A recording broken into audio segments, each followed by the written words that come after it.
Hello, welcome to my channel. Today we're going to continue building this slider application. In the past two video, we set up the slider. We also added some functionality such that when we move the handle, we're able to change the values. We've also gone ahead to refactor the position on the display for the values on the top left corner as opposed to the bottom because it was invisible for the tutorial. Today's challenge is to add more functionalities. Our functionalities we're going to be adding is to add a click functionality whereby when we click anywhere on the track, we will be able to move the handles to the location where we click. Depending on which of the handle we click closer to, that is the handle that is going to move. So we're going to go ahead now and do that. The first thing we need to do is to look at the arrangement of our components because that is going to affect our click event because the range is sitting on top of the track right now and we need the track to take the pointer event. So what we're going to do is deactivate pointer event on the range from our CSS. So let's get that done quickly. So right here on the range, we're going to say pointer events on because we don't need pointer events for range. It passes through to the track. Another thing we need to do is to set our cursor for the track because we want to make it like the user know that they can click on it. The cursor or the pointer.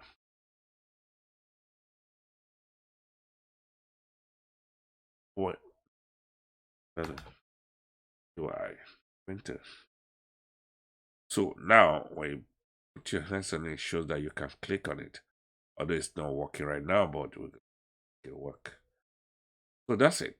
So the next thing we're gonna do right now is to also it's amazing we don't have a pointer event here. So I just realized we don't have a pointer event on our thumb. We need to make that possible too.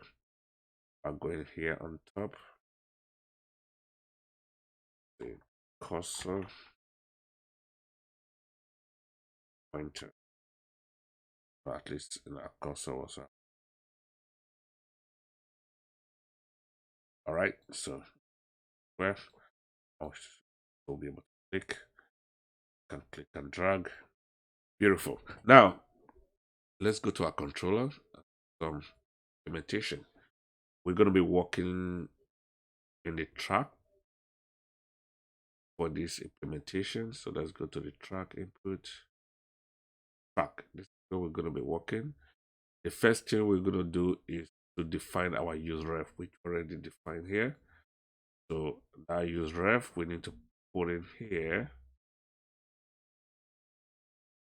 And ref equals to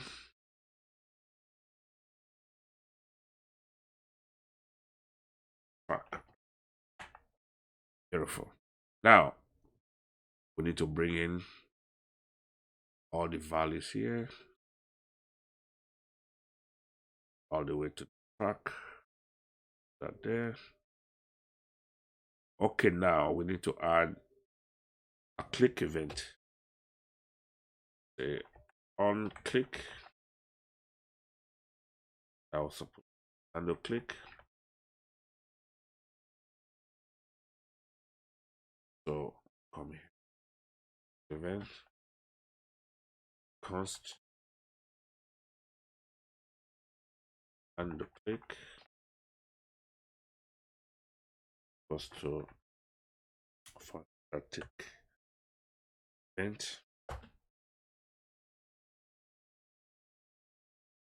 The e dot event what okay, and then we need to find out we need to dynamically get the width of our track or the slider length. So you can say const track width. That's it. That is equals to gonna make use of our track ref here. I'm gonna give you a track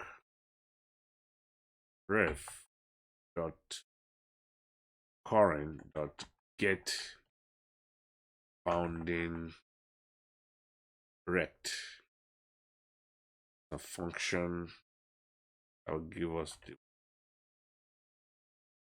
And before we proceed, we just want to make sure track width, but width. All right. The W's. So let's console log that out for now. Log track width. We have the right value. Effect.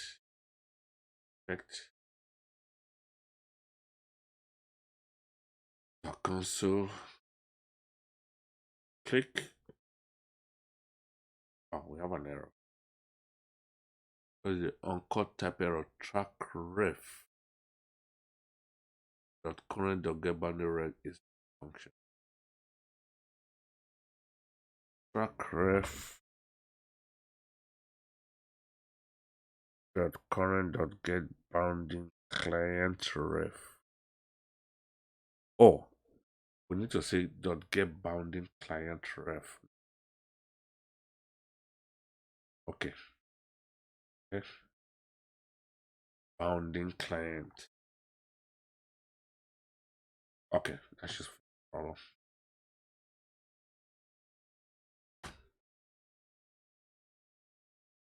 All right, if we click now, give us 300. Now let's see if we change the value of our container, of which the track is 100%, which is something as 300. If we change this to 600 and we click, we're going to get 600. Here we got 600. Now we are dynamically getting the width of our track. We're dynamically getting the width because if we hard code it, if the user changes the value in the CSS, it's going to create a problem for our application. So that is why we try to get the value dynamically. All right. Okay. So let's move ahead. So go to controller. Now we know the track width. So the reason we're getting this track width because we want to be able to convert the width of our rectangle or of our slider. We want to convert it to the range value that is set for the slider. So in order to do that conversion, we need to have a constant that will always multiply by, give us the conversion. So the constant we're going to call multiplier. For const multiplier is equals to our range value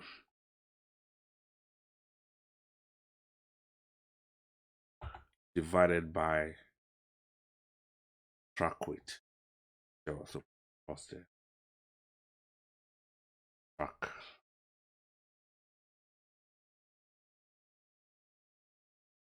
Now, anytime we click anywhere,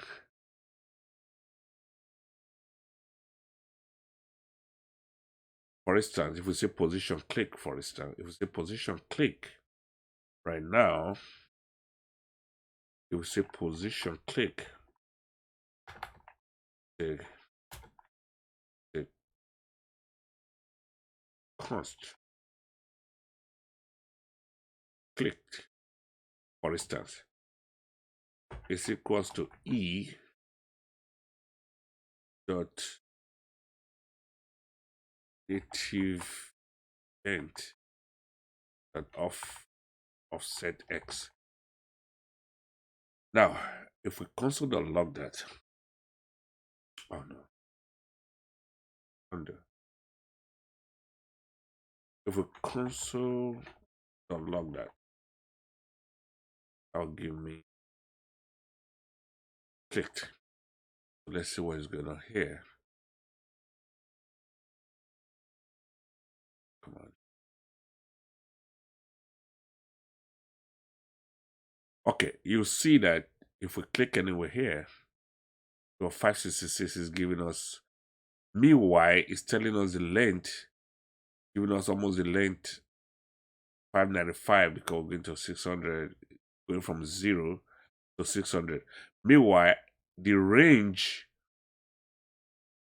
of our slider is 0 to 100, but the width is 0 to 600. So we want to have a multiplier that always converts the ratio of this width back to the very range that we have. We don't want to exceed this range as a value. That is why we're going to have a multiplier that if we click here, even though here it's telling us 146, what is 146 in terms of between 0 and 100? So that's how we're going to get our multiplier to say the ratio of the two is the range, which is 100 minus 0, which is the range between these two, over total distance in the track weight. That's how we get our multiplier. So if we want to know anywhere, click now. Instead of showing 61, we will say the position click. We're going to say const post click is equals to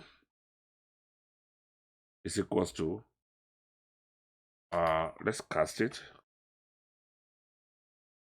multiplier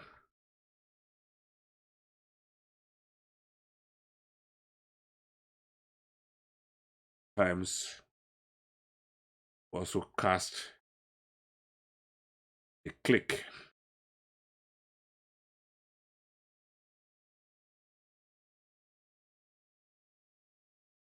And then we're going to add the offset to it, because you can click multiplier and multiply like that. Okay.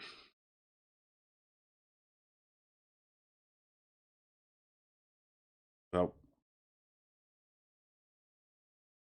we have multiplier, but again, our math dot round, because we don't have no decimal point right there.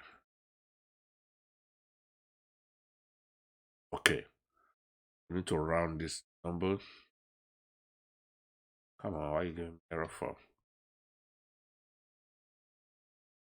Okay, so we need to round this number. Math dot round multiplier, that's math dot event dot offset, right? Multiply by the multiplier plus the offset of the minimum. So say plus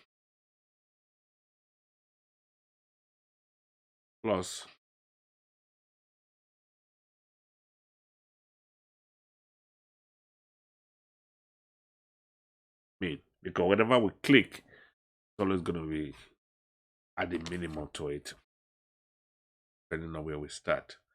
So if we console.log this out now, console.log, instead of click, we're going to say position click. You see, we're going to be between 0 and 100.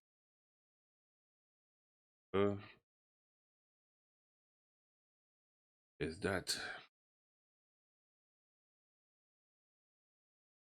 Click down, we have 7.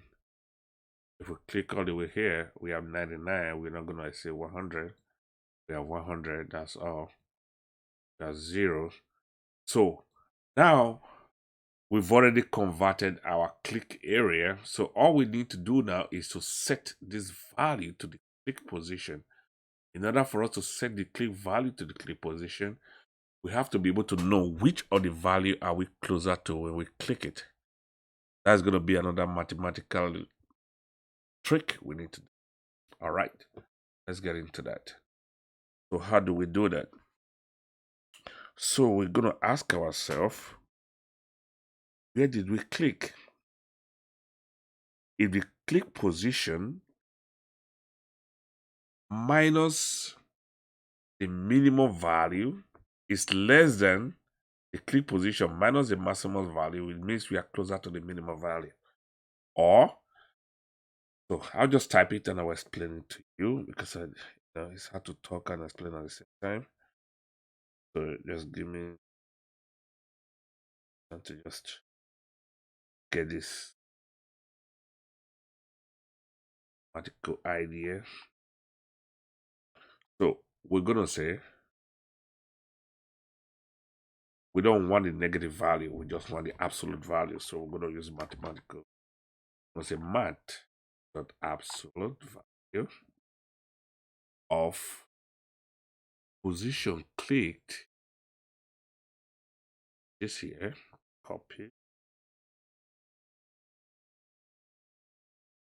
paste, position click minus,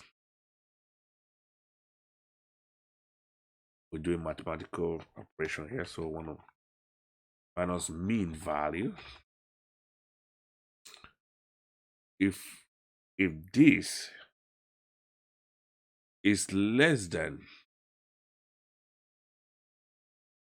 same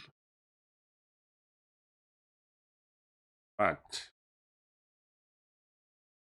dot absolute value, same thing, position clicked minus, has that as well, plus max value. So if the minimum, if the position, the difference between the position click and the minimum value is less than the difference between the position click and the maximum value, which means we're closer to the minimum value. Or if they are both in the same location, the minimum value and the maximum value, if they are both in the same location, we've got to take care of that as well. Otherwise, there might be an error. Or if minimum value, you will see if is minimum value, mean value is exactly equals to max value,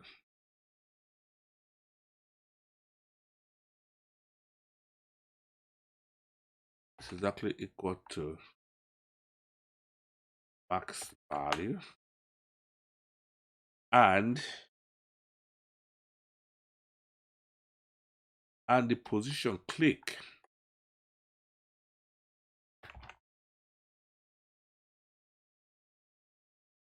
is less than the mean value. Okay. All right. Then I know this is a very long ternary operation, but I'm going to explain it. What we're trying to say here is in the difference between where you click and the mean value, and the difference between where you click and the max value. If it's less, if the difference is less, if the mean value is closer to the max value, or if both values are the same location and you click a location lesser than the mean value, then set the mean value. Set mean value to the position you click. Pose click. Else, become easier now, just set max value. Set max value to the position you click.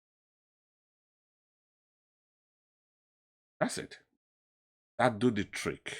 So if you go now and check, if you click anywhere here, it moves. Click there, moves. Always move the closer one. Should both of them be on top. Click the maximum back. are back. So now our code work as expected. That was beautiful. So all we need to do now is take away all the console log. We don't really need them.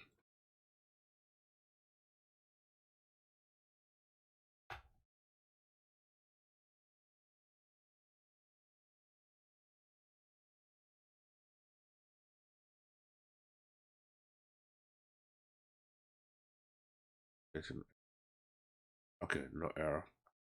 Just want to make sure I don't have any more console log because I don't want to forget them there. Oh, I still have Massimo still login or minimal still login. So get out.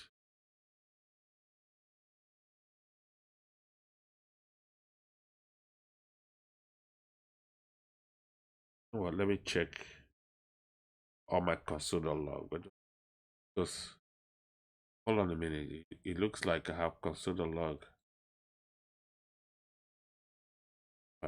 This I don't have console log, but if I move, I have console log. So that will be in my input. So that's why I like easy to know where the problem is. Got it with a log because compound component. Every implementation is separated. So now one is problem. So if I move now, I don't see any more console log. And if I click, no more console log.